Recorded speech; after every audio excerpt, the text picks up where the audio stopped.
Aksi bakar ban mewarnai unjuk rasa menolak kedatangan ratusan tenaga kerja Cina di Konawe, Sulawesi Selatan. 10 orang di kompleks DPR RI dinyatakan reaktif usai menjalani rapid test COVID-19.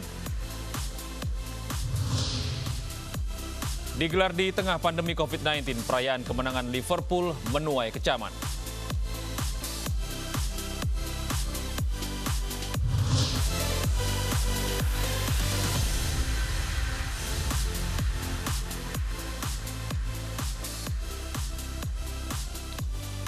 Selamat pagi pemirsa, kami hadir kembali dalam iNews Pagi melengkapi informasi Anda pada pagi hari ini. Selain 3 berita utama tadi, kami punya berita penting lainnya. Di antaranya, pemerintah Cina meloloskan Undang-Undang Keamanan Nasional yang akan membatasi aktivitas warga Hong Kong. Bersama saya, Gede Satria, inilah iNews Pagi selengkapnya.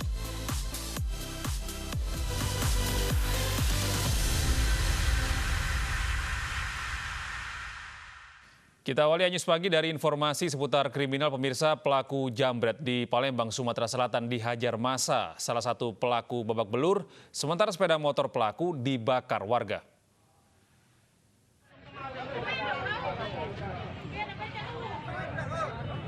Satu dari 2 pelaku jambret handphone dihajar warga yang emosi akibat ulah pelaku yang kerap meresahkan warga sekitar. Aksi jambret ini terjadi di Jalan Sukabangun 2, Simpang Suak Simpur, Kelurahan Sukajaya, Kecamatan Sukarami, Palembang, Sumatera Selatan. Pelarian pelaku berhasil dihentikan warga setelah pelaku terjatuh dari motornya karena ditabrak korban yang mengejarnya. Sedangkan satu rekannya kabur. Warga yang emosi juga sempat membakar sepeda motor pelaku. Sedangkan handphone korban masih dalam pencarian karena dibuang pelaku saat dikejar warga. Yang diamankan 2 orang terduga tindak pidana pencurian yang kekerasan dan juga 1 unit motor yang diduga sebagai alat untuk melakukan tindak pidana. Namun setelah kita ke TKP, motor dibakar oleh massa dan kita amankan di kantor Polsek Sukarami. Keduanya pun dijerat dengan pasal 365 KUHP dengan ancaman 12 tahun kurungan penjara. Dari Palembang, Sumatera Selatan, Firdaus, iNews melaporkan. Ya, pemirsa, perhatikan anak Anda saat sedang bermain di luar rumah. Di Tanjung Priok, Jakarta, 2 balita yang sedang bermain menjadi korban penjambretan. Kalung emas yang dikenakan korban di leher pun raib dibawa pelaku.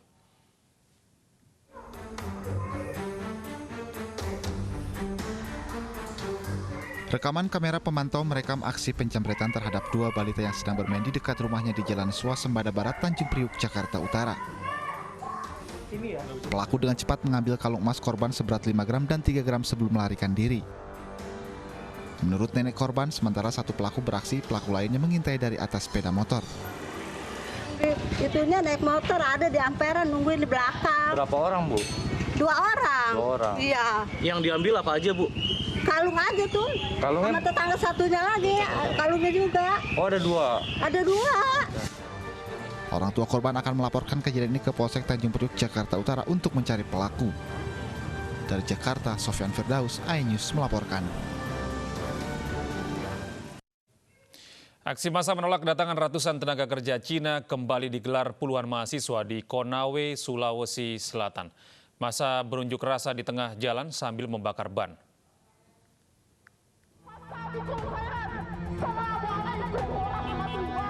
Puluhan mahasiswa dari berbagai kampus berunjuk rasa sambil bakar ban untuk memblokade jalan di Konawe Selatan, Sulawesi Tenggara. Mahasiswa juga hampir bersitegang dengan petugas kepolisian yang berjaga. Mahasiswa memprotes masuknya 500 tenaga kerja asing untuk bekerja di sejumlah perusahaan tambang dan nikel.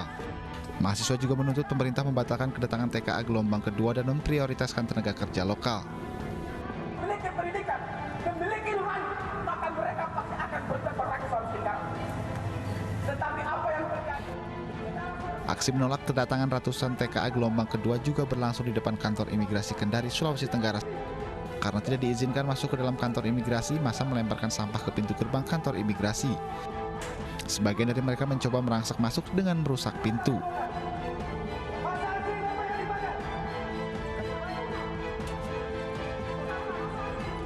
Massa juga menggelar salat jenazah sebagai simbol kekecewaan mereka. Jika tuntutan mereka tidak dikabulkan, massa berjanji akan kembali menggelar aksi. Kontributor iNews melaporkan. Jalan lintas Sumatera di Mandailing Natal, Sumatera Utara kembali normal pasca aksi blokade jalan yang dilakukan warga desa Mompang Julu selama 15 jam. Aksi dilakukan warga menuntut kepala desa setempat turun dari jabatannya karena diduga memotong dana bantuan langsung tunai untuk warga.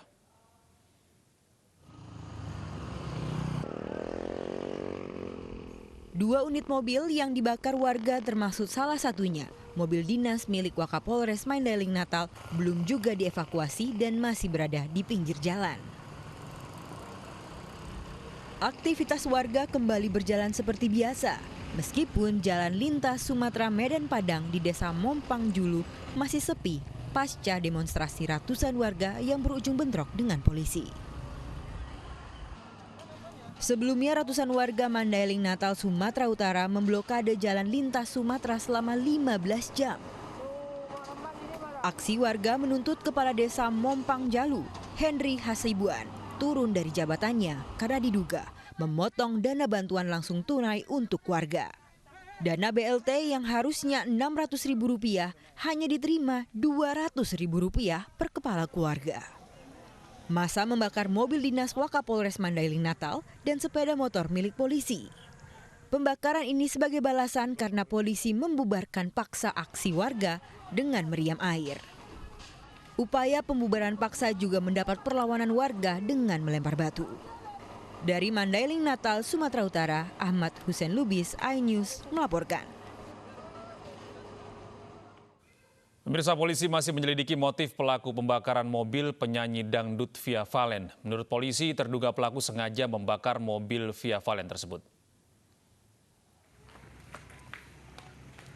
Terduga pelaku pembakaran mobil penyanyi dangdut Pijay masih diperiksa intensif di Mapolsek Tanggulangin, Sidoarjo, Jawa Timur. Menurut polisi, terduga pelaku merupakan warga Medan yang tinggal di Cikarang, Jawa Barat. Terduga pelaku mengaku fans berat Via Valen dan sudah seminggu berada di Sidoarjo. Namun polisi belum mengetahui motif pelaku membakar mobil Via Valen. Motifnya sebenarnya apa ini, Pak? Belum, untuk motif belum, karena kami sementara saat ini kami amankan dahulu. Ya, kami amankan TKP juga, dan kami amankan orang yang terduganya juga. Nanti akan didalami oleh penyidik. Diduga pelaku itu warga mana? Kalau yang kita amankan KTP dan juga SIM dari yang terduga pelaku ini beras KTP-nya berasal dari luar kota, yang KTP Medan. Sebelumnya mobil Via Valen dibakar orang tak dikenal. Dari hasil olah TKP, polisi menemukan alat bukti dan tulisan bernada ancaman di tembok rumah penyanyi dangdut tersebut. Telepon tapi nggak datang, tolong cepet ke sini. Ini takut apinya selak ke rumah. Kalau ke rumah itu di sebelah rumah udah ada tetangga, ada rumah tetangga, jadi bisa kena yang lain-lain. Inilah detik-detik api membakar mobil mewah milik penyanyi dangdut Via Valen Selasa dini hari. Video ini diunggah Via Valen di akun Instagramnya. Api yang terus membesar membakar mobil Via dan bahkan menimbulkan ledakan. Berdasarkan sejumlah saksi dan hasil olah tempat kejadian perkara Polsek Tanggulangin, mobil mewah milik penyanyi dangdut Via Valen ini sengaja dibakar orang tak dikenal. Dalam olah tempat kejadian perkara, polisi menemukan sejumlah alat bukti dan tulisan bernada ancaman di tembok rumah Via Valen. Kita lakukan pemeriksaan. Jadi ini terduga ini membawa alat botol aqua diisi sama bensin. Selanjutnya pelaku sepertinya ini membakar dari depan, dari kap mesin depan. Diketahui Via Valen merupakan penyanyi dangdut dengan bayaran termahal di Indonesia. Dalam sekali manggung, pelantun lagu sayang ini bisa mencapai ratusan juta rupiah. Tim Liputan iNews melaporkan.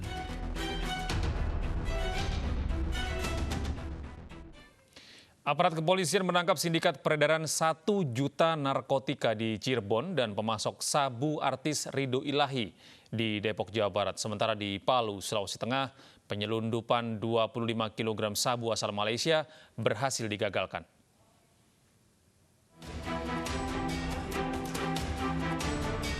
Satuan Reserse Narkoba Polresta Cirebon, Jawa Barat berhasil menyita 1 juta obat terlarang dari 23 kasus penyalahgunaan narkoba di wilayahnya selama 3 bulan terakhir.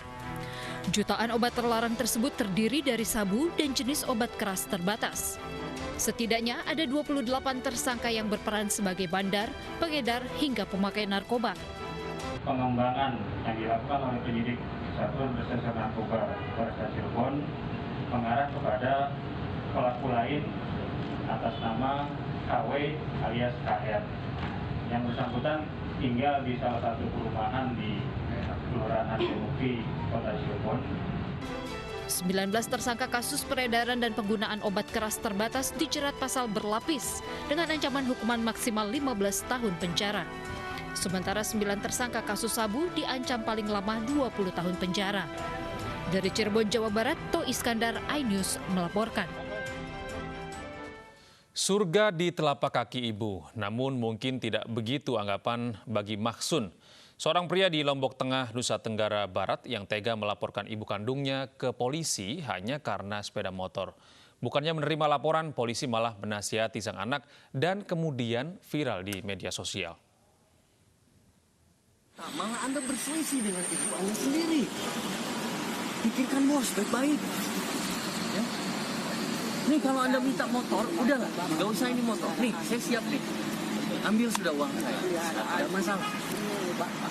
Tapi tolong Anda sujud dengan itu.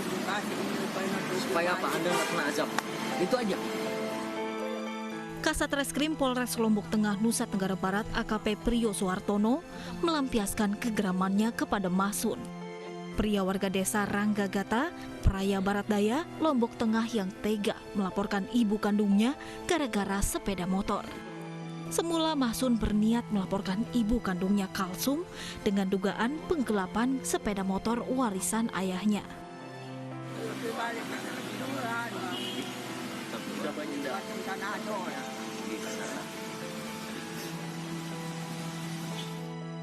Kasat Reskrim Polres Lombok Tengah AKP Priyo Suhartono mengaku tak gentar jika Mahsun akan melaporkan dirinya ke Polda lantaran tak menerima laporannya.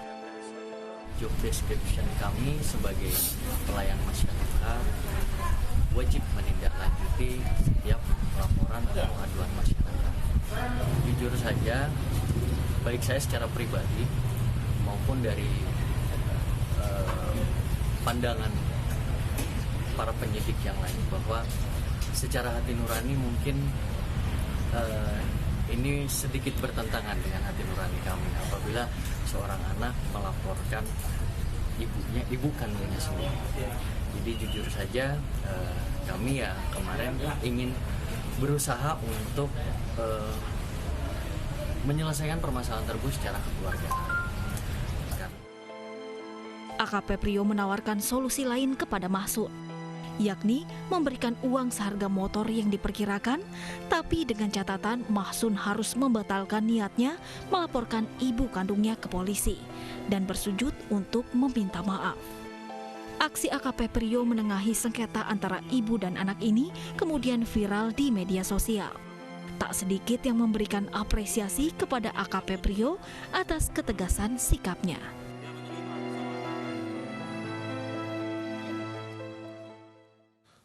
Kursi ruang tunggu pasien di Puskesmas Pesanggerahan, Kecamatan Kutorejo, Kabupaten Mojokerto, Jawa Timur dicuri. Aksi pencurian ini terekam kamera pengawas.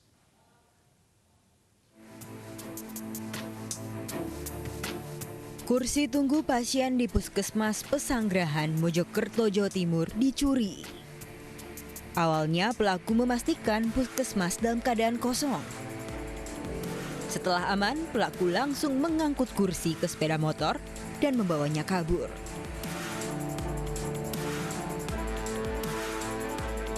Petugas mengetahui ada kursi yang hilang di pagi hari saat hendak membersihkan puskesmas.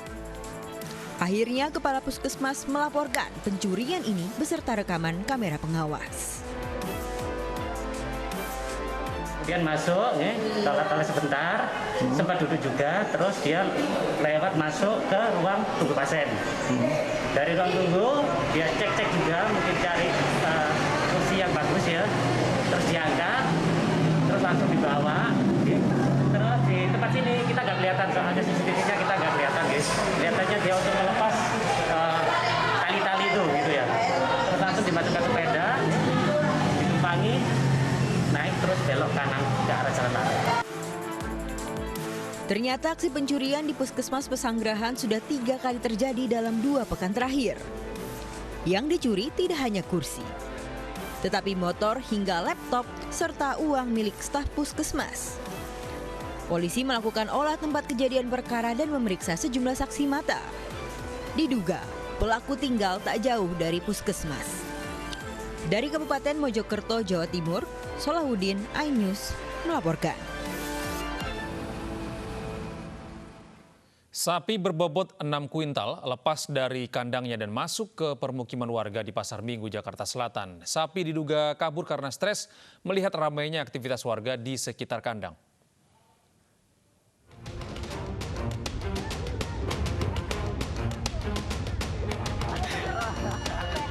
Dalam video amatir ini, sapi sempat berlari dan mengejar seorang bocah yang tengah melintas di permukiman warga di Gang Musola Al-Mukorobin, Pasar Minggu, Jakarta Selatan. Menurut pemiliknya, sapi terlepas dan masuk ke permukiman warga akibat stres melihat kondisi di sekitar kandang yang ramai dengan aktivitas warga. Pemiliknya juga mengatakan bahwa sapi miliknya merupakan sapi potong yang nantinya akan dijual saat Hari Raya Idul Adha atau Hari Raya Kurban mendatang. Rantingnya putus satu, lagi dibenerin, putus lagi yang satu, dia berontak, jadi dia lari ke depan. Tidak ada korban dalam peristiwa ini, namun terlepasnya sapi dari kandang sempat membuat warga resah dan panik. Dari Jakarta, Helmi Sajangbati, iNews melaporkan.